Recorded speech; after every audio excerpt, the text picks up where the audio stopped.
očistíme toto ložisko, ktoré bude v princípe slúžiť ako podklad pre otočný stojan na zvárací stôl.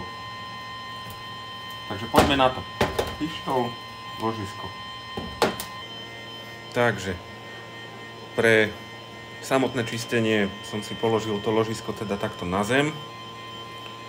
A ako môžete vidieť, tak laser je treba mať približne tých 50 cm od predmetu, ktorý ideme čistiť.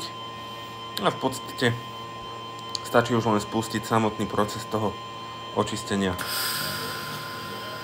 Tu je pekne vidno, ako to zariadenie, ten laser odstraňuje nečistoty, hrdzu a všetko.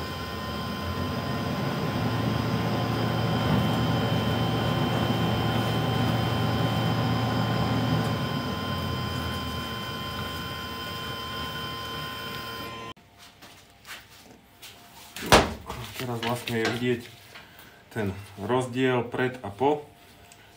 Je to ešte mierne sfarbené do čierna, keby som mal takú potrebu, tak čistím ešte viac. Ale ju nemám, lebo však to je len na pracovný stôl. Doba takéhoto čistenia je približne 3-4 minúty. Mne to trvalo 15 minút, lebo som to ešte aj natáčal. Takže to je všetko.